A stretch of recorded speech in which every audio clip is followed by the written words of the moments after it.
포럼 다시 시작하겠습니다. 저 잠깐 숨 돌리고 오셨죠?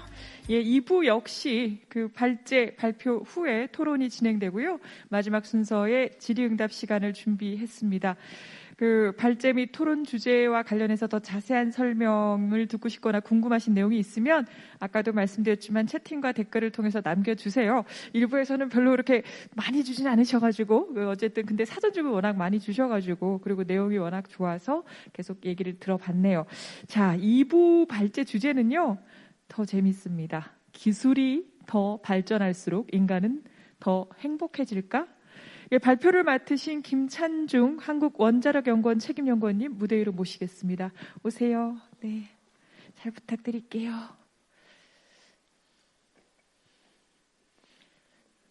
안녕하십니까. 인문학 포럼에 초대해 주셔서 감사드립니다. 저는 그 한국원자력연구원이라는 국가 연구기관에서 한 30몇 년째 일을 하고 있고요. 그러니까 그런데 이제 과학 기술자로서 경력이 그 정도 되고요. 그 다음에 나눔가 기술이라는 이건 비영리 법인인데 과학기술자들 법인입니다. 그러니까 대덕연구단지에 있는 뭐 다른 지역도 계시지만 거기 있는 뭐 교수, 연구자들이 모여서 과학기술로 따뜻한 세상을 만들 수 없을까 하는 그런 그 고민을 하고 실행을 하고 그러는 단체입니다. 저희들이 이런 활동을 한 지는 한 15년 정도 됐습니다. 그래서 제가 얘기 드릴 수 있는 것은 뭐냐면, 기술은 뭐냐. 기술하고 사람하고의 관계를 지금 여기 주제로 다루고 있는데, 과연 기술은 뭐냐 하는 얘기와, 그 다음에 기술의 가치가 뭔가. 그게, 소외된 사람들을 위한 과학기술. 뭐 이런 활동을 했을 때의 기술의 가치가 뭔가. 그런 것들을 제가 오늘 이제 말씀을 드릴 수 있을 것 같습니다. 이 발제 주제 이런 게 있더라고요. 기술이 더 발전할수록 인간은 더 행복해질까? 그런데 제가 더를 뺐습니다. 왜냐하면 할수록이 더를 내포하고 있는 것 같아요. 그래서 기술이 발전할수록 인간은 더 행복해질 수 있을까? 근데 답은 이렇습니다. 답은 그렇다 하고 아니다. 그렇다 하고 아니다 둘로 나눠질 수 있는데 그렇다라고 대답하는 사람도 있고 그렇지 않다라고 대답하는 사람도 있을 겁니다. 근데 이 주제에 대해서는 이 두 가지를 같이 다뤄야 기술 발전이 인간을 더 행복해지게 만들 수 있다 하는 생각이 있어서 제가 오늘 여기 발제에서는 두 가지를 다 같이 다뤄볼까 합니다. 기술이라는 게 과연 뭘까? 테크놀로지 그러는데 이따 이제 토론 시간에 철학과 교수님도 이제 같이 토론을 하겠지만 저도 이제 기술 철학을 하시는 분들하고 토론회들을 갖고 합니다. 그런데 왜 철학에서 기술을 다룰까? 이렇게 생각해 보면은 기술이 인간 사회를 만들어가고 있어서 그래요. 그러니까 우리가 이렇게 살고 싶어서 이렇게 사는가라고 우리가 생각을 해 보면은 기술의 발전하는 속도를 따라가지 못할 정도로 기술은 앞서 내달리고 있고 인간은 그거를 지금 따라가기 급급합니다. 그런데 원래 원천적으로는 기술은 어떤 거였냐면 과학의 원리를 가지고 인간한테 유익을 주는 것들을 만들어가는 게 기술입니다. 예를 들어서 강을 건널 다리를 만든다든가 사람을 보호할 집을 만든다든가 또 곡식을 찌을 방아를 만든다든가 그런 것들이 기술이 하는 역할이었는데 그때는 어땠냐면은 야 이게 필요해. 수요자가 이게 필요해. 이것 좀 만들어줘. 그러면은 공급자가 그걸 만들어주는 때였어요. 그런데 기술이 발전하다 보니까 지금은 기술이 어떻게 되어 있냐면 기술이 먼저 앞서가서 기술 제품을 만들어 놓고 사람들한테 야, 이거 어때? 이거 정말 멋지지 않아? 이거 좀 사봐. 그러니까 우리가 이제 여러분들이 가장 기술로서 밀접하게 우리 호주머니에 있는 게 뭐냐면 스마트폰이거든요. 제가 스마트폰을 얘기할 때 이렇게 왜 우리는 2G 폰에서 3G에서 4G에서 5G로 자꾸 가고 있는 걸까? 제가 이제 이런 강의를 하면서 그러면은 뭐 샤오미든 아이폰이든 삼성이든 다 모아놓고 야, 우리 인류의 기술 발전에 있어서 4G 폰을 가지고 100년을 쓰자. 그래도 인간한테는 아무런 문제가 없어요. 그런데 4G 폰 너무 좋은데 5G로 가고 있거든요. 그런데 5G 끝나지 않거든요. 이 속도를 우리가 이제 기술을 인간이 앞서가기 때문에 사람이 끌려다니고 있는 처지에 됐어요. 그래서 기술에 대해서는 두 가지 생각이 있어요. 하나는 기술사회 멋지다. 우리가 코로나 뭐 이런 것들을 잡아내는 데는 강력하게 효과를 발휘한다. 그런데 한편으로는 기술이 인간의 영역을 너무 침범하고 넘어섰기 때문에 결국은 궁극적으로는 기술과 인간이 극한 투쟁이 벌어질 거라라는 그런 생각을 또 갖는 사람들이 있습니다. 그래서 제가 생각했을 때 기술은 옛날의 원형은 인간의 불편함을 해소해 줄 때 그때 기술로서의 가치를 가졌었는데 지금은 이거 경제의 수단과 사람의 즐거움을 만족해 주는 수단과 그런 부분에 너무 앞서가기 때문에 이게 여러 가지 좋은 점과 좋지 않은 것들이 이렇게 같이 있습니다. 그래서 행복해진다에 이렇게 한 표 이렇게 찍는 사람들은 뭐냐면 업무의 편리성과 신속성. 우리 카카오톡 하나 이렇게 해가지고 여기에 1000명을 부를 수가 있어요. 제가 불러서 제 얘기를 전할 수 있어요. 이런 편리성과 신속성 또 저 세계 멀리 있는 사람들한테 내가 옛날엔 찾아갔었는데 이제는 인터넷을 통해서 다 불러올 수 있거든요. 그런 그 편리성과 신속성 때문에 그런 업무에 종사하고 만드는 사람들은 기술을 굉장히 선호하고 좋아할 거라고 생각하고 두 번째는 지금은 기술 중심 사회이기 때문에 기술을 가진 사람이 부가가치가 높은 직종에서 일을 할 수가 있어요.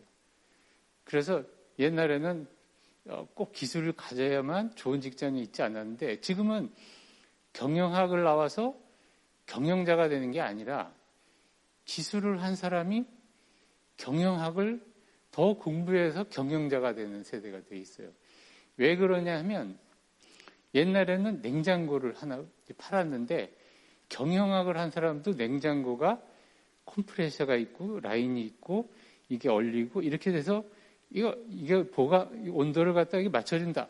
쉽게 알 수 있었어요. 그런데 지금은 스마트폰을 딱 경영학을 한 사람한테 갖다 놓으면은 뭐가 뭔지 하나도 모르는 그런 기술이 아주 복잡하고 강하게 결합된 제품들이 나오고 있기 때문에 지금은 보면은 여러분들이 큰 뭐 삼성 뭐 이런 회사에 가보면은 다 기술한 사람이 MBA 하고 뭐 이런 거 해가지고 경영을 하는 그런 세대가.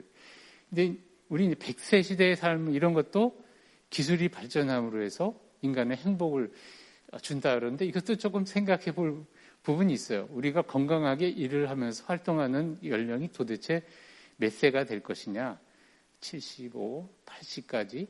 그 뒤에 그 나머지 인생을 어떻게 경영하는 게 굉장히 고민거리인데 이 수명은 늘어나고 있고 이게 사회적인 약자를 위한 앞서 토론에서도 이런 부분을 많이 나왔을 거예요.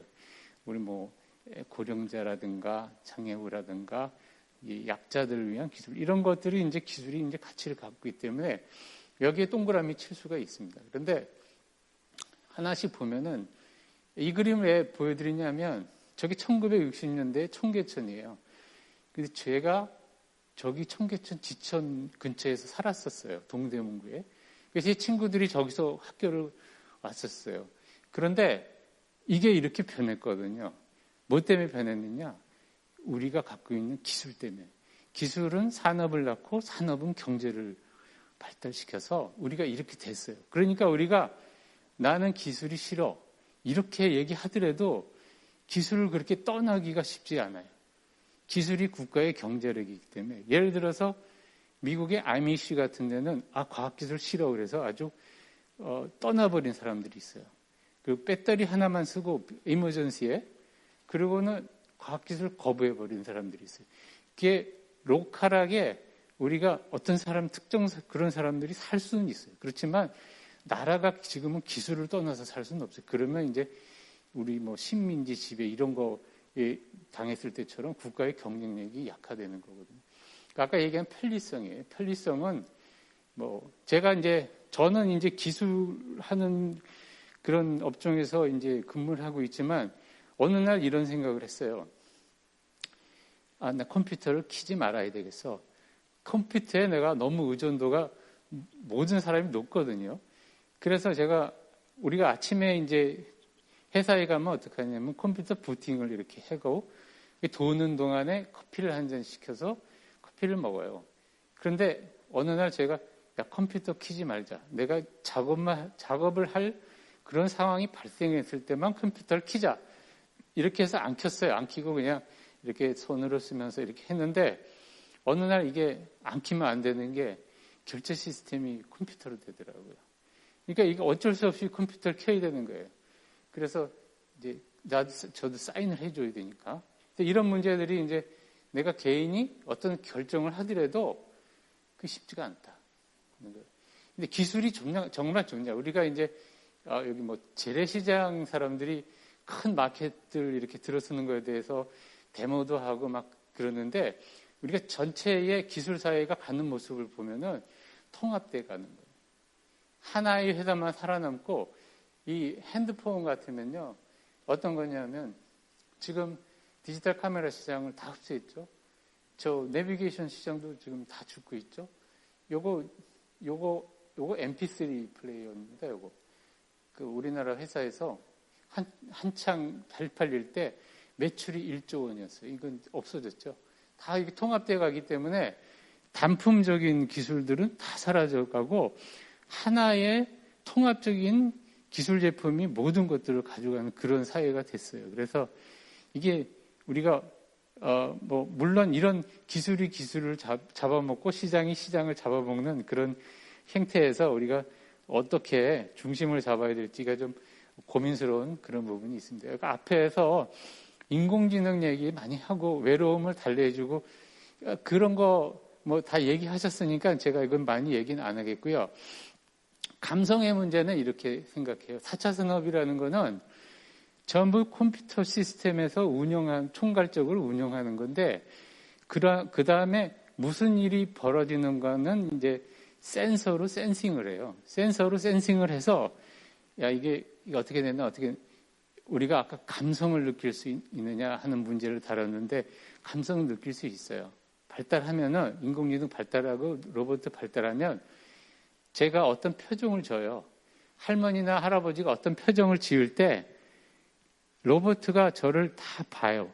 그 센싱하고 데이터 축적된 거에서 저런 표정을 지을 때는 뭐지 해서 경우의 수를 따져서 이세돌과 알파고의 경우의 수를 따져서 저한테 말을 거는 거예요. 할머니, 지금 무슨 생각하고 계시죠? 맞을 수 있어요. 할머니, 아니, 그거 아닌데 라고 대답했을 때 다음 질문을 할 수 있어요. 그럼 이 생각하고, 옛날 생각하고 계신 거죠? 너 어떻게 알았냐? 이렇게 물을 수 있어요. 그렇지만 이 인공지능이나 이 로봇가 감성을 갖지는 않아요. 사람이 인공지능으로부터 감성을 느끼는 거예요. 근데 그런 사회가 이제 올 거라고 생각하고요. 자율주행 자동차 요새 뭐 혼자서 간다고 이제 이것도 궁극적으로 어떻게 되냐면요. 사회가 이렇게 다 이렇게 재편되면서 이제 이런 데 오면은 이 주차장에도 라인이 다 있어서 등불이 하나씩 다 있을 거예요. 그러면 내가 들어갈 자리는 이미 다 내가 주차한다 그러면 다 선점이 돼 있어요. 예약이 다 부킹이 돼 있어가지고 아침엔 어디 가 여기 역사박물관 가 그러면 자동차가 혼자서 오는 거예요. 와서 나를 태워다 여기다 놓고 내 집 앞에 나 태워다 주고 그 다음에 자기는 주차장으로 가서 딱 쓰는 거예요. 그게 이제 궁극적인 자율주행 자동차의 이제 가는 이제 방향인데 뭐 이런 이제 편리성이 있는 거죠. 행복하지 않다 그러면은 이제 기계가 인간 사회에 들어오는 것들이 커져가기 때문에 인간 사회의 단절이 일어나는 거예요. 제가 이제 한번 이 주유소가 이렇게 막 부시고 있더라고요. 그래서 야, 이거 인건비 때문에 주유소가 이제 문을 닫나 보다. 그랬더니 한 2주 후에 되니까 다시 열었어요. 그래서 가보니까 셀프로 다 바뀌었어요. 그런데 제가 1993년에 미국에서 들어왔을 때 그 조금 지나서 우리나라에 셀프하고 서비스해주는 풀 서비스해주는 주유소가 있었어요. 그런데 사람들이 아무도 풀 서비스 해주는 그거를 하지 셀프를 안 했거든요. 우리나라 사람들이 특성이 대접받는 걸 좋아하거든요. 그래서 셀프 서비스 그때 나왔다가 다 없어졌어요. 지금 셀프로 다 바뀌는데 제가 주인한테 이렇게 얘기했어요. 인건비 때문에 그러시죠? 이렇게 물었는데 주인이 이렇게 얘기했어요. 아니요. 인건비 얼마 차이 안 나요. 그런데 왜 바꾸셨어요? 요새 젊은 사람은요. 대화 나누는 걸 싫어해요. 제가 주인인데요. 제가 가서 무슨 얘기하면 싫어해요. 그래서 셀프로 하는 거를 좋아하기 때문에 그냥 이렇게 바꿔놓은 거예요. 혼자 와서 이렇게 하고 그냥 가는 거 그거 좋아한다는 거죠. 그래서 그런 문제들이 인간 관계의 단절의 심화가 일어날 거고 기계가 진입하는 부분들이 많아지잖아요. 그러니까 엊그제도 제가 천엔샵 갔더니만 이렇게 기계가 탁 들어오고 아주머니들 몇 분이 없어졌어요. 이거 들어왔네요. 그랬더니 그렇게 됐습니다. 다른 데서 직장 알아봐야죠. 그러더라고요. 그러니까 노동자의 실직 같은 것들, 뭐 이런 것들이 있습니다. 그래서 뭐 차근차근 설명을 드리면 이게 무인요금 정상 시스템도 하이패스에서 이제 더 진보해서 지금 위에서 쏘고 있어요. 그냥 80km 지나가도 돼요. 다 쏴가지고 그냥 가기만 하면 돼요. 톨. 그런데 이렇게 되면은 이제 이게 도로공사가 이제 수납은 5,800명 일거리가 없어진대요. 그래서 이제 이건 뭐냐? 수납은 도로공사 5,800명이 다른 데다가 보직을 이렇게 준다 그러는데 어쨌든 없어질 것 같아요. 그러니까 이거 고민하는 거예요. 인간 기술이 진입함으로써 인간 사회의 직종들이 사라지면서 실직이 되는 거에 대한 것은 우리가 고민을 해서 어떤 사회적인 합의를 구하지 않으면은 자꾸 기술하고 인간하고 부딪히게 되는 상황이 이제 발생할 거다라는 이제 생각이 있고 이게 이제 오른쪽 게 이제 기술 중심, 기술 집약적인 사회고 저기 그래도 기술하고 인간하고 그런데 저거는 사실 우리나라에 이제 없어요. 전부 이렇게 돼야지만 생산성이 있고 그렇기 때문에 여기는 지금 이제 사람이 없어요. 여기 한 사람 있어요, 한 사람. 그래서 이제 우리가 우리나라가 무역 1조 달성하고 그랬는데도 대학생들 취준생 많고 그러는 거에 필요 없거든요. 사람이 필요한 사회가 아니라 기술 중심 사회로 이제 가기 때문에 그런 게 있다. 그 다음에 이제 뭐 여러 가지 뭐 기술이 발달하고 에너지 산업 발달하면서 이런 것들이 있고 그래서 이 사회 양극화 문제들이 있습니다. 그래서 저는 이제 이 강의를 할 때 외계인이 말이야 지구에 와가지고 여기 보면 이게 같은 종이라고 생각하겠느냐. 이게 하나는 원숭이고 하나는 인간이고 이렇게 보지 같은 지구상에서 뉴욕에 가서 보고 여기 가서 보면은 이거 같은 종일까? 이렇게 이제 그럴 정도로 양극화가 심화되어 있는데 이런 부분에 대한 이제 문제들을 우리가 이제 함께 고민을 해야 된다. 그래서 아까 앞서 토론에서도 인간과 기술의 공존점에 대해서 사회가 고민하고 국가가 고민하고 기술을 개발하는 사람도 이 기술이 정말 가치가 있을까? 내가 이 기술을 만지면 사람들이 어떤 영향을 받을까? 간단한 예로 제가 이제 보건복지부 사무관하고 과기위 사무관하고 그다음에 복지사들하고 저하고 이렇게 제가 이런 거 하니까 모여가지고 미팅했어요. 보건복지소에서 사람들 케어링하는 로봇 시스템을 이렇게 만드는 거를 이제 국가 프로젝트로 좀 하고 싶습니다. 하고 제안을 했는데 저는 아무 말도 안 했는데 복지사가 그러더라고요. 이렇게 얘기했어요. 그럼 저희는 뭐 하죠? 너무 그렇게 하지 마세요. 그러니까 과학기술로 하니까 돈 나오니까 그걸 한 복지사들은 뭐 하죠? 다 이렇게 가서 케어링하고 그런 거 하면서 살아가는데 복지사 월급도 뭐 그렇게 많지도 않고 그런데 그런 문제들에 고민해야 된다. 그래서 이제 이제 이 국민소득 2만 불 넘어서면요 복지사회로 가는 거거든요. 그래서 우리나라도 이제 복지사회 뭐 하고 이거 뭐 고민하자 그런 거고.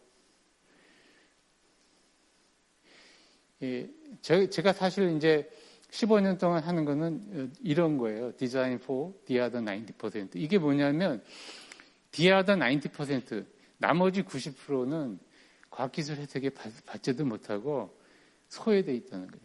이게 90%에 여러분 핸드폰 다 갖고 계시잖아요. 그러면 10%에 들어가는 거예요. 인터넷에서 내 인컴을 딱 집어넣으면 나 몇 프로 들어가는지 나오는 프로그램이 있어요. 거기다 집어넣으면요. 자기가 세계 경제의 몇 프로인지 아는데 90%는 의식주 문제 해결하기 위해서 하루에 1,000원 가지고 살아가는 사람들이 몇십억씩 되고 그래요. 우리는 그걸 모르는데 사실은 우리가 우리 할아버지 때 그랬을 때는 그런 상태였거든요. 그래서 이제 이런 것들 사실은 그거는 뭐 가난한 나라에서만 하는 거야. 그렇지만 이거 MIT에서 해요. MIT에서 이 엔지니어링 디자인 for the poor 그래가지고 가난한 사람, 소외된 사람을 위한 이 코스가 있어요. 이거 인기가 되게 좋아요. 이거 어떤 거냐면 여기 휠체어를 만들면요, 여기 전동 휠체어 여기 배터리 가격 때문에 한 2천만 원 해요. 이거 가난한 사람 못 하잖아요. 그러니까 손으로 돌리자. 손으로 돌리자. 그래서 손으로 돌려서 이제 손힘 좋거든요. 이 척추장애인들 뭐 손힘 좋으니까 기아 박스 넣어가지고 디자인하는 거예요. 디자인해가지고 이걸 코스 해가지고 또 실제로 실증 테스트도 하고 뭐 이런 것들을 하고 있고요. 이제 세상에서 죽는 사람이요, 교통사고로 죽는 사람, 기른 사람보다 물 때문에 죽는 사람이 최고 많아요. 물 잘못 먹어서 수인성 병. 그래서 요거는 뭐냐면 라이프 스트로우라고 휴대용 정수기. 여기 뭐 필터도 들어가 있고 살균작용도 들어 있고 얼마 하지 않아요. 그런데 이런 거 이제 개발해서 이제 아프리카나 뭐 이런데 이렇게 공급하고 해서 이 사람을 살리잖아요. 과학 기술이 사람을 살린다. 이제 그런 것들이 이제 가치가 뭐 있는 거니까 이런 것들 이제 활동하고 있고, 이거는 저희 대한민국에서 몽골에다가 난로에 통이 있는데요. 온돌 같이 여기다 돌을 집어넣어가지고 이 몽골이 한 영하 30도 돼요. 그래서 이거 통 갖다 놓으면은 보온 효과가 있어서 한 10만 대 정도 이렇게 보급해 줬어요. 과학기술로.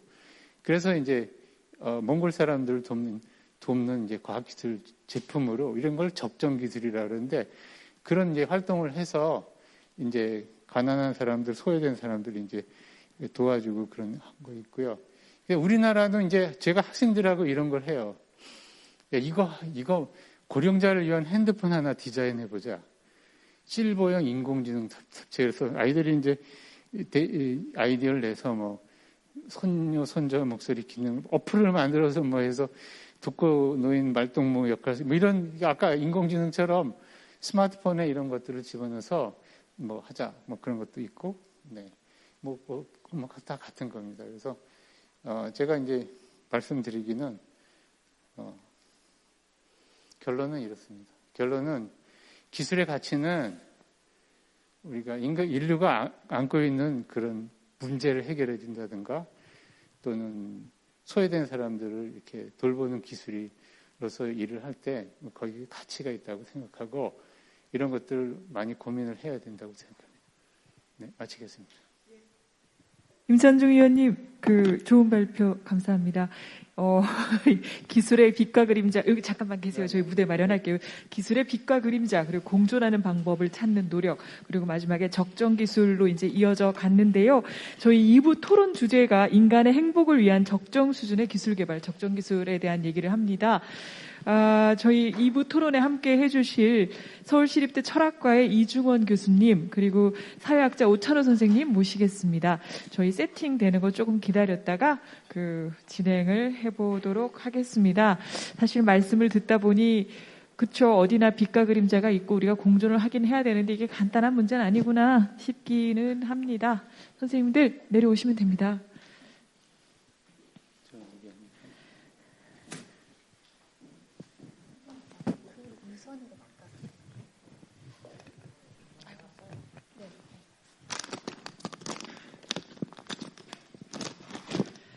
예, 온라인으로 마스크 끼고 우리가 이렇게 또 2부 발제 맞고 그 다음에 토론까지 가보도록 하겠습니다.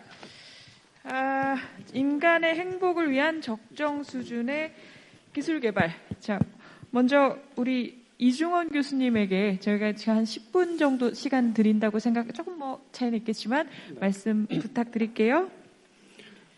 네, 앞서 발표해 주신 내용이 이제 인류에 소외된 어떤 사회적 약자를 포함한 소외된 인류에 대한 과학기술이 해야 될 역할들에 대한 좋은 말씀을 해주셨습니다. 아마 이제 2부 토론 주제가 인간의 행복을 위한 적정 수준의 기술이 이제 이슈인 것 같은데요.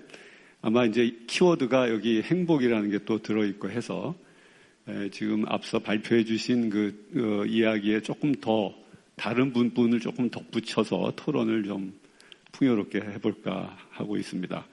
앞서 이제 발표해 주신 내용은 적정 기술이죠. 적정 기술이라고 하면 우리가 이제 특히 특정한 지역사회, 예를 들면 개발도상국이나 또는 과학기술 문명의 혜택이 닿기 어려운 그런 어떤 오지 등의 인프라 수준이 사실 열악합니다. 그런 곳에 선진적인 과학기술을 제공해봤자 활용이 되지 않고요. 또 잘못 활용됐을 때는 이제 관리 부재로 인해서 또 위험을 초래할 수도 있습니다. 그래서 이런 인프라가 부족한 지역, 특정 지역에 소외 지역에 맞는 거기에 적정한 기술 개발에 여러 가지 노력들을 하는 것이 이제 적정 기술인데, 이 적정 기술이 이제 앞서도 발표해 주신 것처럼 정말 소외 지역의 사람들, 또 소외 인류들, 또 사회적 약자들을 위한 그런 기술 개발의 어떤 가치를 가지고 있다고 생각이 듭니다. 이런 운동은 사실 20세기 후반에도요, 지금도 계속됩니다만 일찌감치 이제 이 과학기술의 가치를 증진시키기 위한 그런 어떤 무브먼트들이 많이 있어 왔습니다. 저는 이제 여기에 조금 더 덧붙이고 싶은 것이 한 두 가지가 있는데요. 하나는 이제 20세기 이제 후반하고 21세기에 오면 우리가 흔히 첨단 과학이라는 얘기들 많이 합니다. ICT도 이제 들어가지만 나노 기술, 또 생명공학 기술, 그 다음에 로봇 기술, 여러 가지 등이 이제 첨단 과학 기술로 20세기 후반에서 21세기 이제 초반에 등장을 하게 됩니다. 이때 이제 이 첨단 과학 기술의 등장과 함께 미국이나 유럽과 같은 이제 선진 과학 기술 이제 어떤 개발국들은 이제 한 가지 우려를 하기를 시작을 했죠. 그게 뭐냐면 이 20세기에 자기들이 이제 과학 기술을 앞서 개발을 했고, 이 과학 기술을 통해서 과학 기술의 산업화를 통해서 이제 경제적인 이익을 극대화하는 그런 사회 발전 전략을 추구해 왔는데, 이것이 이제 행복을 위한 어떤 조건이라고 생각을 했었던 건데, 사실상 그로 인해서 이제 다양한 사회적인 문제들이 발생을 하게 됐고요. 또 지구온난화나 기후재난과 같은 정말 전지구적 재난을 초래하기도 했습니다. 그래서 이게 이제는 과학기술이 인류 행복 증진을 위해서, 삶의 질 개선을 위해서 개발을 했는데 자칫 인류 생존의 위협으로도 다가올 수 있겠구나 하는 우려를 이제 하기 시작을 합니다. 그러면서 과학기술의 발전 전략을 사회 발전 전략과 연동시켜서 분리하지 않고 함께 어떻게 병행해서 발전시킬 것이냐. 그래서 이제 새로운 사회혁신 모델, 과학기술 발전에 따른 사회혁신 모델들을 많이 논의를 하게 되는데요. 여기서 두 가지 키워드가 나옵니다. 하나는 지속 가능성이고요. 또 하나는 책임입니다. 그러니까 사회의 지속 가능한 발전을 위해서 책임 있는 과학기술 발전이 필요하다 하는 거죠. 그래서 이거는 과학기술을 경제발전을 위해서 열심히 발전시켰더니 사후에 무슨 문제가 발생해서 골치 아프더라 이런 접근 방식이 아니고 사전주의 원칙에 따라서 이런 과학기술의 개발과 산업화가 인류의 생존에 어떤 위협이 된다면 이 부분에 대해서는 사전에 우리가 신중하게 고민을 해야 되지 않느냐. 이게 이제 일종의 그 사전주의 원칙인데요. 이 사전주의 원칙에 입각해서 이 부정적인 영향, 이 위협이 될 수 있는 인류의 생존에 위협이 될 수 있는 위험에 대한 고민들을 하기 시작을 합니다. 그러면서 이제 과학기술이 발전함에 따라서 나타나는 사회적인 영향 분석들을 하게 되고요. 그리고 거기서 이제 윤리적인, 사회적인, 법적인 이런 이슈들이 생긴다면 그것들을 사전에 검토하는 그래서 우리가 ELSI라는 그런 연구 분야와 정책 분야가 생기게 됩니다. 이것이 이제 20세기 후반, 21세기 초에 미국이나 EU를 중심으로 적극적으로 진행됐던 그런 새로운 이제 전략입니다. 그러니까 첫 번째 그 사회적 약자나 소외 지역에 대한 어떤 과학기술의 기여하고 좀 다른 맥락이죠. 그죠? 그러니까 이런 사회 문제 내지는 그러니까 위험을 최소화하는 것도 과학기술의 작업, 역할에 이제 포함돼야 된다는 겁니다. 요것이 이제 우리나라에서는 2015년을 전후로 해서 사회 문제 해결형 과학기술이라는 어떤 그런 그 연구 사업이 국가 사업의 항목으로 들어오게 됩니다. 바로 이제 그 연장선이라고 보시면 되겠죠. 유럽이나 미국에서 했던 그런 전략의 연장선이라고 보시면 되고요. 여기서는 이제 앞서 제기됐던 여러 가지 사회 문제들이 이제 과학기술을 활용해서 해결해보자, 해결할 수 있다. 이런 관점에서 이야기를 하게 되죠. 그래서 여러분이 앞서 얘기 나왔던 어떤 기술과는 또 별도로 예를 들면 이제 초미세먼지를 저감하는 기술이라든가 공동주택 층간 소음을 어떻게 방지할 거냐, 또 플라스틱이 없는 그 바다, 뭐 이런 그 다음에 이제 지구 온난화를 어떻게 완화할 건지 이런 부분들, 그러니까 생활 밀착형이자 또 넓게 보면 국가적 재난, 난제인 이런 문제들을 풀어가기 위한 어떤 그 과학기술의 역할이 이제 강조가 됩니다. 이게 조금 더 현실적이고 현재 진행되고 있는 그런 일종의 프로그램이라면 저는 이제 세 번째 한 가지 더 여기에 덧붙이고자 하는 것이 있는데요. 그게 이제 현재도 그렇지만 이제 가까운 미래의 우리 사회에 대한 어떤 미래 사회 전략이라고 좀 말씀드리고 싶은데요. 이거는 이제 과학기술이라는 것이 그동안은 경제 발전의 동력이었고요. 또 이제 시간이 흘러서 또 여러 가지 부작용을 일으킨 후에는 그것도 부작용 자체를 해결할 수 있는 중요한 어떤 해결사로서 또 등장을 합니다. 근데 여전히 과학기술의 그 존재적 가치에는 변화가 없어요. 여전히 이제 수단으로서 계속 활용된다고 하는 것은 똑같다는 거죠. 경제적 생산을 위한 수단 또는 사회 문제를 또 해결하기 위한 수단. 이제 이런 문제의 위치, 그 과학기술이 갖고 있는 가치에는 큰 변함이 없는데 이제 저는 앞으로 과학기술의 이야기를 논할 때 이제는 경제적 가치와 사회적 가치라는 것들이 융합된 방식으로 과학기술을 이해하는 그런 접근 어떤 태도가 앞으로는 필요하지 않을까. 이게 무슨 말씀인지를 좀 조금 설명드려 보고자 합니다. 사례를 한번 들어볼게요. 이게 21세기에 오면서 여러분이 뭐 빅데이터 시대, AI 시대, 4차 산업혁명 시대 또는 심지어 이제 포스트 휴먼 시대 여러 가지 표현들이 있는데요. 미국에서 2000년대, 2010년 전후로 해서 어떤 생명보험회사에서 미국의 의료 시스템이 생명보험회사가 병원도 함께 운영하는 시스템입니다. 우리나라는 이제 국가가 건강보험을 관리하는 그런 어떤 공공 시스템이지만 거기는 이제 퍼블릭이 아니라 프라이빗한 시스템으로 운영이 됩니다. 그래서 어떤 생명보험회사가 자기네들이 운영하는 병원에 환자들에 대한 수많은 데이터들을 바탕으로, 빅데이터를 바탕으로 생명보험 상품을 개발을 했어요. 맞춤형을 개발을 한 거죠. 그래서 병원에 자주 가고 약을 많이 먹는 사람한테는 생명보험 가입할 때 상당히 고액의 어떤 가입료를 내게 하고, 그렇지 않은 사람은 저가로 내게 하는, 그러니까 100% 빅데이터를 활용한 맞춤형 상품 개발을 하고 이거를 연방정부에 신청을 했는데, 연방정부에서 이제 고민을 한 겁니다. 이게 분명 어떤 경제적인 측면에서는 합리적인데, 실질적으로 개인의 프라이버시가 침해될 우려가 상당히 높다는 거죠. 그랬을 때 이 빅데이터의 경제적 가치를 그대로 추진할 것인지, 아니면 이 경제적 가치가 사회적 가치와 충돌하는 부분이 있을 때 이것들을 조율하는 어떤 절차와 과정 또는 가이드라인을 만들 것인지를 이제 고민을 하게 되고요.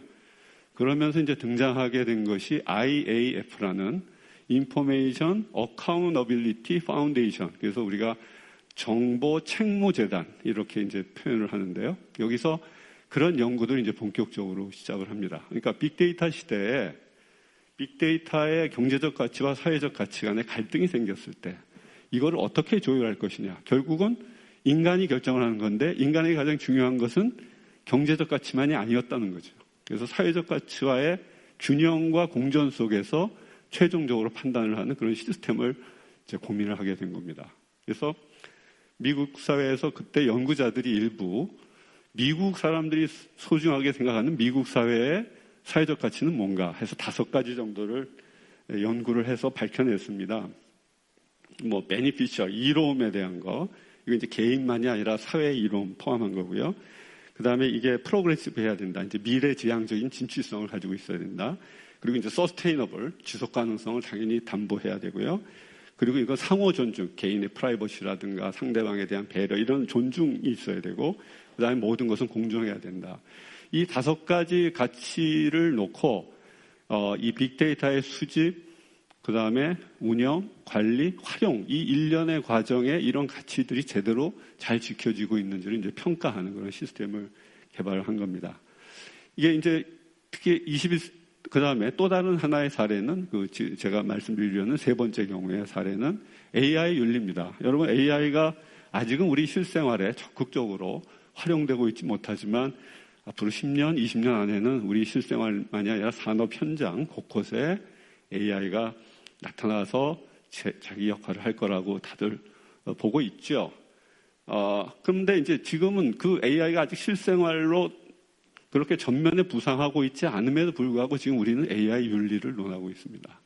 앞서 이제 일부 발표에서도 일부 나왔습니다만, 결국 AI라는 것이 인간의 삶과 어떤 행동, 삶의 양식에, 인간의 가치관뿐만 아니라 삶의 양식에 커다란 영향을 줄 수 있기 때문에 이 AI의 활용 과정, 개발부터 활용 과정에 대한 나름대로의 어떤 견제와 균형이 필요하다고 본 거죠. 그때 제공되는 것이 바로 이제 경제적 가치 외에 우리 인간들이 서로를 소중하게 여길 수밖에 없는 그 사회의 사회적 가치, 공동체 가치, 이것이 이제 중요한 기준 역할을 한다는 겁니다. 얼마 전에 우리나라에서도 그 국가 차원의 AI 윤리 기준을 제시를 했습니다. 거기서 최고의 가치를 인간성이라고 봤고요. 그 AI 윤리의 3대 원칙을, 3대 원칙을 인간의 존엄성 원칙, 그 다음에 사회 공공선의 원칙, 그리고 기술의 한목적성 원칙, 이렇게 이야기를 했습니다. 그만큼 이제 기술의 발전이 결국 인간의 어떤 삶의 방식 또는 사고관, 가치관에 많은 영향을 미칠 수 있기 때문에 이런 문제들이 등장을 한 것이 아닌가 이렇게 생각을 합니다. 예, 감사합니다. 예, 말씀 감사합니다. 기술 발전과 더불어 우리가 이제 그 사회적 가치, 경제적 가치를 함께 고민을 하고, 지금 말씀 들어보니까 AI와 윤리는 이제 한참 현재 진행형으로 논의가 진행되고 있는 것 같긴 한데요. 우리 일단 오찬호 선생님 얘기를 좀 들어보고 또 진행을 하겠습니다. 네, 안녕하십니까. 오찬호 작가입니다. 사회학자라고 소개를 받았는데 항상 민망합니다. 인간의 행복을 위한 적정 수준의 기술 개발이라는 토론 부제가 있네요. 그러니까 어떤 기술 개발을 하고 있는데 그 기술 개발의 결과가 인간을 늘 행복하게 하는 것은 아니다라는 그런 어떤 전제에서 우리가 이런 이야기를 나누고 있는 것 같습니다.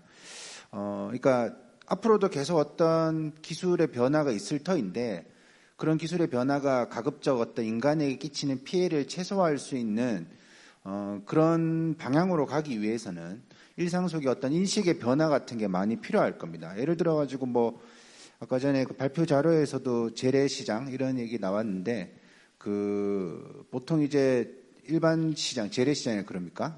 이름 어감부터가 이미 약간 뭔가 비춰진 느낌인데 재래시장에 그러면 많은 사람들이 그런 이야기를 해요. 대형마트는 되게 편리하고 재래시장 오면 주차도 잘 안 되고 근데 재래시장이기 때문에 주차가 잘 안 되는 거예요.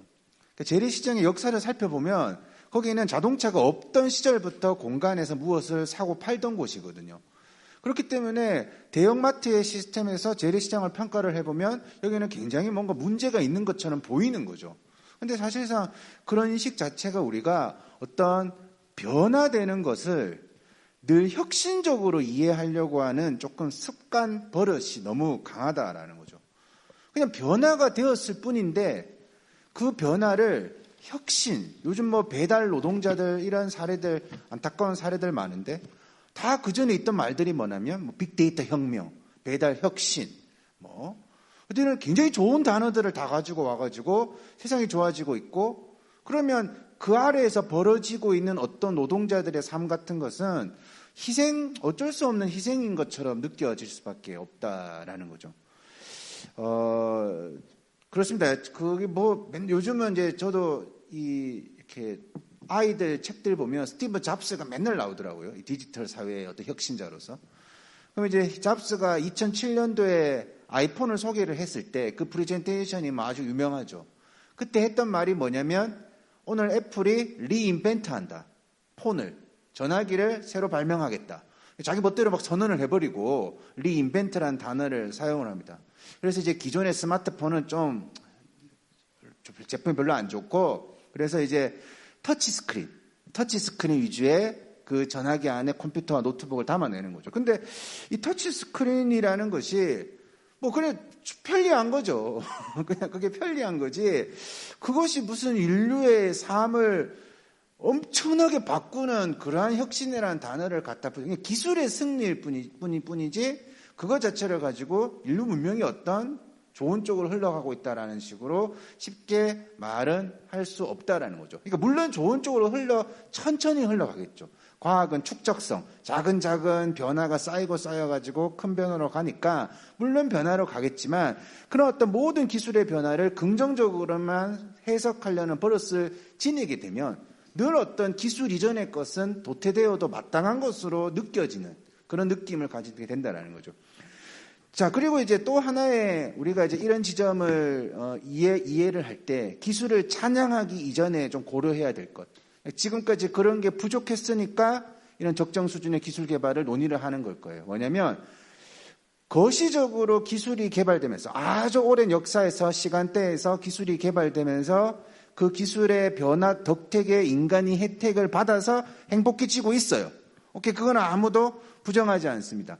그런데 그것이 미시적 일상을 살아가는 사람들에게 뭔가 변화를 받아들여야 되는 것으로 쉽게 이해되지는 않는다는 거죠. 제가 보통 이 말씀을 드릴 때 드리는 사례가 있는데 몇 년 전에 우리나라 국내 의료진이 췌장암 연구의 획기적인 결과를 발표했다는 그런 보도자료를 냅니다. 그래서 뉴스에 막 나왔어요. 신문에 나왔는데 보통 췌장암은 늦게 발견이 되어가지고 수술하기도 힘들다는 거죠. 그래서 이제 유일하게 할 수 있는 수술이 약을 먹어서 항암 치료를 해서 그러니까 그 암 부위가 좀 작아지면 수술을 할 수 있는 건데 보통 일반적인 암이 다 그런데 췌장암은 그것도 늦어가지고 그게 이제 쉽지 않거든요.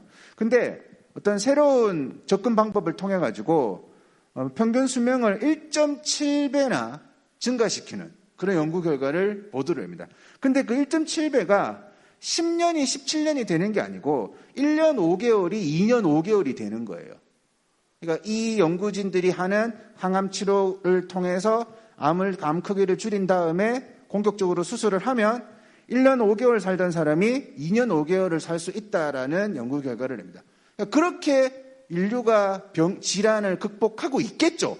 지금 이 순간에도 우리는. 그런데 오늘 어떤 사람들이 살아가는 그 순간에 그런 변화 덕택에 내가 그런 수술 방법을 받아들이고 살아가야 된다라고 생각하지 않습니다. 이런 당시에 보도가 나왔을 때 실제 사람들의 반응은 나는 절대로 저렇게 더 의미 없이 1년을 내 삶을 연장하지 않을 것이다. 그러니까 이게 어떤 거냐면 우리가 인류의 문명의 발전을 위해서 기술이 개발되고 그 기술의 개발에 따라서 내 몸이 맡겨지지만 사람의 생명이 그런 로 데이터로 취급당하는 것에 대한 굉장한 어떤 저항감을 가지고 있는 거죠. 그래서 기술의 개발 덕택에 고령화 사회가 가능해졌지만 이러한 흐름과 맞물려서 안락사라든가 존엄사에 대한 논의가 함께 굉장히 견고하게 등장하는 데에는 이 기술의 적정 수준이라는 것이 굳이 이 정도까지 어떤 내가 희생을 해서 어떤 변화에 동참을 해야 되는가, 이런 질문들을 우리 사회가 던지고 있다라고 생각을 합니다. 항상 이런 지점이 걸리는 거죠. 거시적인 기술의 개발은 인류를 성숙시키고 성장시키지만 그런 변화가 오늘 어떤 사람에게 어떤 변화를 받아들여야 되는 정당한 이유가 되어서는 안 된다. 약간 노골적으로 말하면 굉장히 많은 현대인들이 어떤 의미에서는 의미 없는 의료 치료를 받으면서 인류의 문명을 성장시켜 갔던 그 데이터로 활용되고 있는 것이죠. 좀 노골적으로 말씀드리면. 더 이상 이런 것에 대해서 많은 사람들이 조금은 이제 그만하자, 약간 이제 너무한 거 아니냐, 이런 반응을 보이고 있다라고 생각을 합니다. 그리고 이제 이제 적정 수준의 기술 개발, 인간의 행복을 위한다라는 것은 그 기술을 사용하는 인간이 실제 그것을 행복을 위해서 사용하지 않기 때문에 이런 토론을 하는 거겠죠. 대표적으로 특히 이제 소외 계층일수록 좀 그럴 가능성이 커지는데, 이 미디어를 그러니까 이 디지털에 대한 기계를 접하게 되면서 더 거짓 뉴스에 빨리 노출되고, 그러니까 더 어떤 확정 편향이 심해지는 그런 흐름 속에 자신의 사고방식을 맡겨버리게 되는 것이죠. 그걸 우리가 알고리즘이라고 보통 설명을 합니다. 그렇죠. 저도 그렇더라고요. 어디 가가지고 내 무릎이 아파요 검색을 하니까 유튜브를 펴니까 무릎에 좋은 웅둥이 뜨고, 페이스북에 가니까 무릎 보호대 이걸 사세요 이걸 뜨더라고요, 자동적으로. 근데 그렇게 따져보면 우리가 과거 같았으면 어떤 사람이 이상한 소리를 하면 그냥 저거 별로 신경 안 써도 되는데, 내가 그거 5.18은 폭동이다, 이런 거 한 번만 검색을 해도 그런 주장을 하는 사람들의 이야기가 그 알고리즘을 통해 가지고 쉽게 말해서 그런 정보를 필터링할 수 없는 사람에게 더 빠르게 접근한다라는 것이죠. 그런 측면에서 이 기계라는 것이 인류의 행복을 증가시키는 것이 아니라 또 인류의 편견을 더 강화시키는 그런 측면에 대한 고민.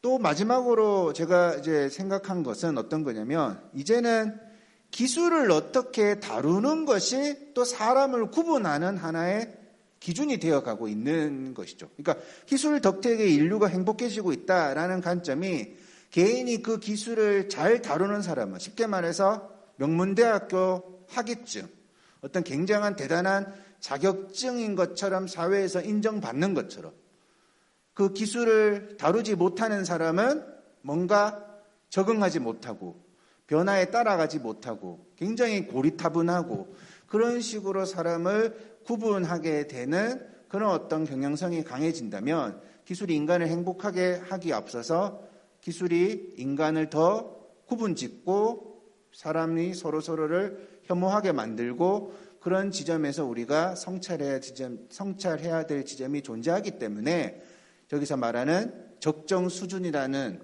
저 어감의 무게감을 우리 모두가 좀 더 심각하게 생각을 해야 되지 않을까 생각합니다. 이상입니다. 예, 선생님 감사합니다. 그 혁신 혹은 기술, 우리가 이거를 마냥 긍정하고 찬양하기에는 기술이 인간을 소외시키는 대목에 대해서 조금 우리가 좀 면밀하게 봐야 되지 않을까 얘기를 해주셨는데, 혹시 김천중 연구원님 이 두 분의 말씀에 좀 덧붙이실 게 있으시면 주시고요. 아니면 바로 질의로 넘어가겠습니다.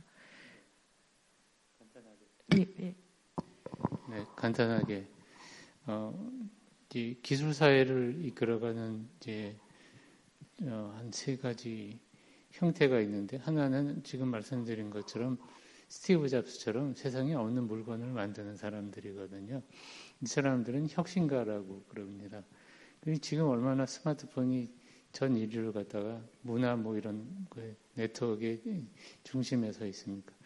그런데 이제 적정 수준 그러면서 그 속도를 우리가 통제하고 제어할 수가 있는데 그 역할을 할 수 있는 사람들이 누구냐면 사실은 여기 있는 소비자들이에요. 그 신제품이 나왔을 때 안 사주면 되거든요. 잘 안 사는 사람이 많지는 않은데 저희 방에 있는 직원 하나 투지폰 써요. 끝까지 투지폰 쓰고 있어요. 지난달에 바꾸긴 했는데 안 사주면 제품은 개발되지 않습니다. 그러니까 그 속도나 그 형태를 결정하는 사람이 누구냐면 사실 저희들이거든요. 소비자들이 그 결정을 해주고 우리가 소비자들이 좀 더 인식을 강화할 필요가 있다. 그래서 야, 나는 이건 쓸 필요 없어. 그러면 안 써야 되거든요. 그런 게 있고 국가 간 합의도 필요하고 국가가 기후가 너무 나빠졌으니까 국가 간 합의해야 되잖아요. 그 다음에 뭐 지자체나 이제 사회 안에서 협의가 필요한 거예요.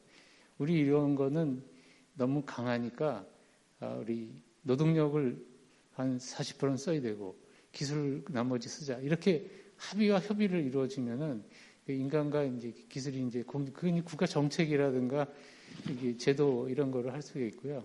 아니면은 그냥 나는 기술 싫어 그러면은 이 과학기술이라는 고속열차에서 뛰어내려가지고 혼자 농촌 가가지고 그냥 살면 돼요. 뭐 요새 그 친자연주의자 뭐 이런 사람들도 있는데 그런 자기가 어떤 인식을 갖느냐가 적정한 수준의 기술을 제어하는 하나의 방법이 아닐까 생각합니다. 적정 수준의 기술을 고민하는 데는 철학과 사회학과 그다음에 윤리까지 생각해야 되는 우리가 지금 고민할 게 되게 많은데요.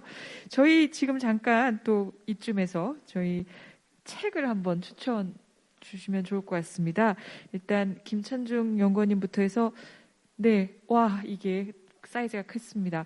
나눔과 배려의 적정 기술 청소년과 함께하는 소개 좀 해주세요. 제가 아까 이제 이런 이제 소외된 사람들 위한 이런 과학기술이 사실은 저는 이제 무브먼트라고 생각하거든요. 그래서 지금 우리나라 교육도 그렇고 아이들한테 인성이라든가 이런 거 하는 교육이 없는 것 같아요. 그래서 이런 소외된 사람들 위해서 뭔가 작품을 만들어보자 이런 걸 통해서 사람들의 나눔이 뭐고 배려가 뭐고 그러면 이 친구들이 자라서 이 사회에 이제 뭐 정치가가 되든 국회의원이 되든 사회 리더십이 됐을 때 한쪽만 바라보지 않고 양쪽을 다 바라볼 수 있거든요. 그래서 그런 원대한 취지를 갖고 제가 저 책 써가지고 학생들하고 이거 캠프도 하고 뭐 교육 활동도 하고 그래서 제가 이제 이 책을 쓰게 됐습니다. 네, 이중원 교수님은 인공지능의 윤리학 이게 또 훌륭한 분이 엮으셨군요. 네. 소개를 좀 해주시면 좋겠습니다. 네. 그 책은 제가 혼자 쓴 건 아니고요. 이제 연구 프로젝트를 9분이 이제 저를 포함해서 같이 연구를 한 산물입니다.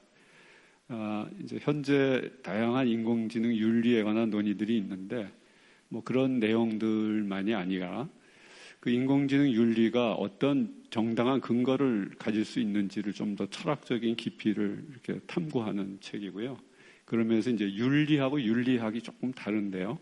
윤리는 사회적으로 우리가 지켜야 될 규범을 말씀드리는 거라면 윤리학은 왜 그런 규범을 우리가 지금 이 시대에 가져야 하느냐에 대한 정당한 근거, 설득력 있는 근거를 제시해 주는 거여서 저희들이 이제 그런 지금 이 시대에 수많은 AI 관련 윤리들, 빅데이터 윤리들이 존재하는데 그런 것들에 대해서 우리가 왜 그런 고민을 해야 하는지, 그리고 구체적으로 뭐 인공지능 자체, 빅데이터 자체에 대한 윤리도 있지만 이제 가까운 미래에 등장하게 될 자율주행 자동차, 군사 킬러 로봇, 섹스 로봇, 그다음에 뭐 이런 이제 돌봄 로봇들, 이런 로봇들이 이제 우리 인간에게 어떠한 이제 삶에 영향을 주고 그로 인해서 발생할 수 있는 윤리적인 문제들을 존재할 텐데 우리가 어떤 접근 태도를 가져야 하느냐 이제 이런 주제들을 조금 철학적인 차원에서 다뤘습니다.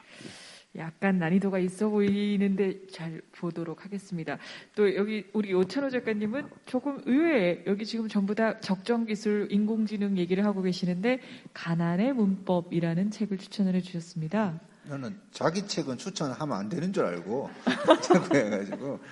근데 어쨌든 제가 이제 가난의 문법이라는 책은 이제 도시 연구자가 오랫동안 그 대한민국의 노인 빈곤에 관한 보고서를 아주 잘 이렇게 집약한 책입니다. 그런데 왜 제가 이제 이 포럼하고 저런 것이 어울리느냐 생각을 했냐면 실제 우리의 가난의 문법, 그러니까 노인 빈곤을 찾아가 보면 이런 얘기는 굉장히 공허한 거죠. 그러니까 이런 뭐 기술이 어쩌고 저쩌고 아까 일부에서 뭐 위험에 빠졌는데 뭐 아리아가 살려주고 하는 이제 그런 사례들도 있겠지만 실제 저 가난이라는 것을 접근을 할 때는 굉장히 아날로그하게 접근을 해야 되는 그런 정책들, 그런 지점들이 굉장히 많이 이제 있습니다. 그러니까 이런 어떤 우리가 기술 혁신, 기술 개발 이런 이야기들을 굉장히 많이 할수록 어떤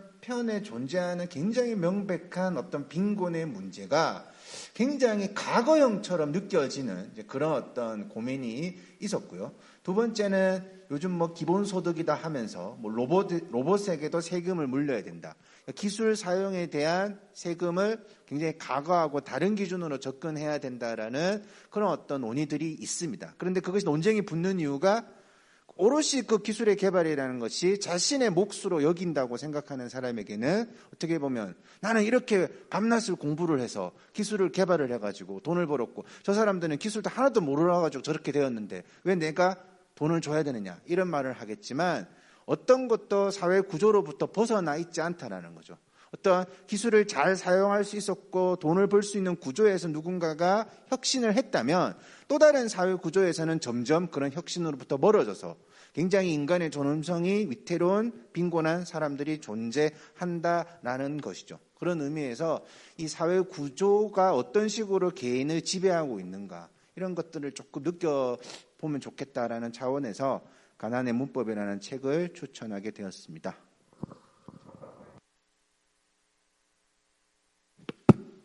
예, 저희 책 추천사 자체가 되게 많은 질문들을 담고 있어서 정말 한번 기회가 되면 읽어보시면 좋을 것 같아요. 함께 해주시는 분들 대단히 감사한데 또 마침 또 진짜로 질문을 주셨기 때문에 소개를 하고 이거는 두 질문을 드릴 텐데 아마 연구원님이 다 하셔야 될 것 같아요. 일단 노약자를 위한 반려견 로봇 같은 게 일본에서는 굉장히 인기를 끌고 있잖아요. 라고 하는데 우리나라에서는 상용화가 좀 안 되는 것 같다. 이게 지금 아직 아리아 수준에서 머물고 있는데 이게 기술 문제인지 다른 문제인지 왜 그러냐라는 질문이 하나 있고요. 두 번째 질문도 같이 드리자면 그 생존을 위협하는 뭐 그런 기술을 떠올리니까 사실은 원자력 발전소가 떠오른다. 원전이나 화석 연료처럼 앞으로 의존도를 줄여나가야 할 기술 혹시 더 있을까? 혹은 적정 기술처럼 대안으로 선택할 수 있는 지속 가능한 기술에 대한 뭐 구체적 사례는 있냐? 뭐 이제 이런 질문입니다. 일단 반려견 로봇 같은 게 국내는 조금 상황이 다른 이유가 있을까요? 제가 일본에서 좀 살았습니다. 예, 뭐 교환 교수로 가서 살면서 보니까 거기 그때는 제가 10년 전에 살았는데 그때는 우리나라에는 거의 그 반려견이 진돗개하고 몇 가지 없었어요.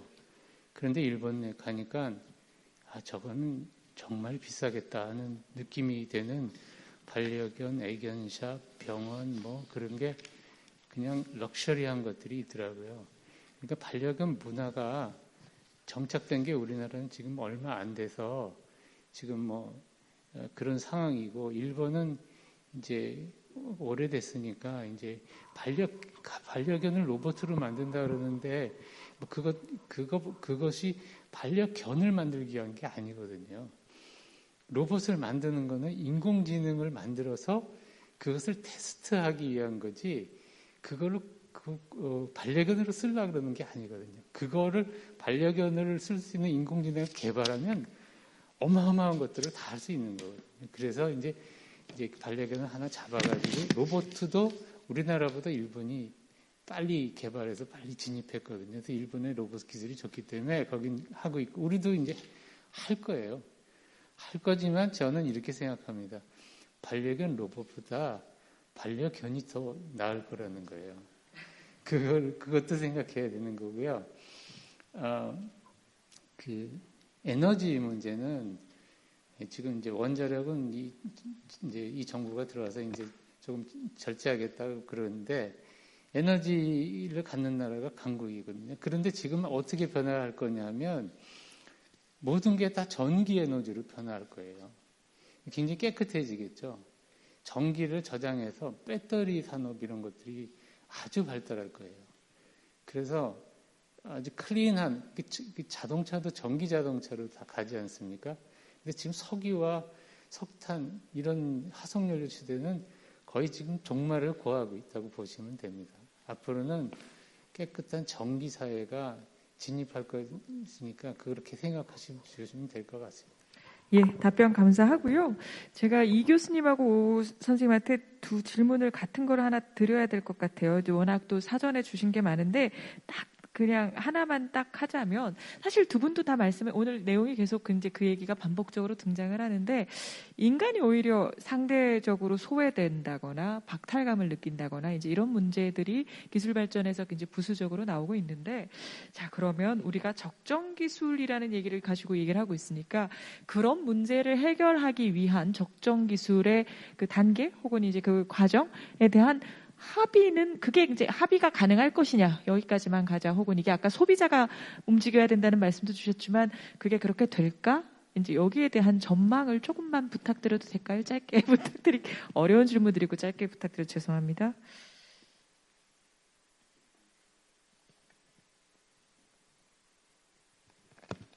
네, 정말 어려운 질문이고요. 아무래도 근데 많은 사람들이 또 관심을 가질 수 있는 문제의식인 것 같습니다. 주제인 것 같고요. 저는 우리가 이제 자본이 중심이 된 사회 시스템에 살고 있기 때문에 그 자본이 중심이 된 사회는 결국 이제 기업이 상품을 생산하고 그것이 소비되면서 어떤 자본의 어떤 확대 재생산 구조가 계속 강화되는 그런 어떤 사회라는 생각이 듭니다.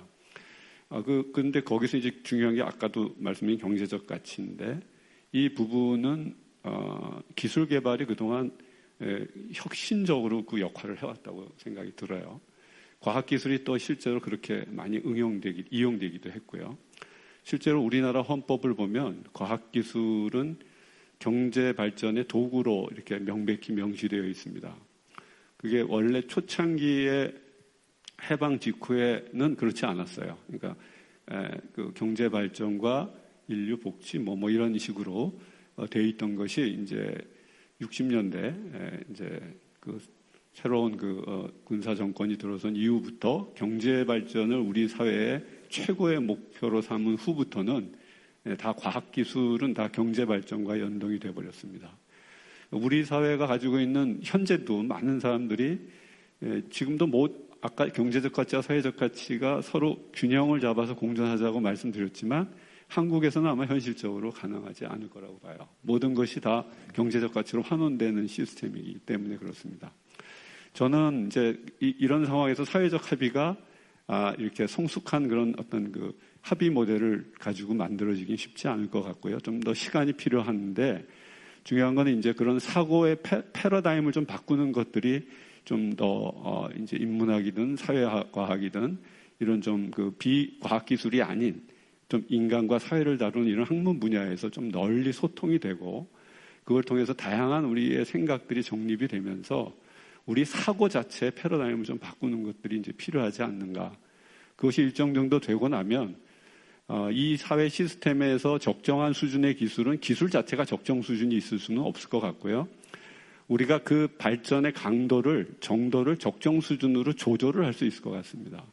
이제 사회적 가치라는 필터링 시스템을 만든다면 그런 어떤 조절이 가능하지 않을까 이런 생각이 좀 듭니다.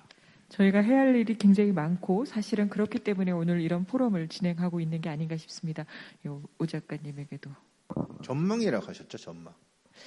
어떻게 보시는지 가능은 할까? 혹은 이게 우리가 제어를 할 수 있을까? 매우 비관적으로 바라보고 있죠. 네.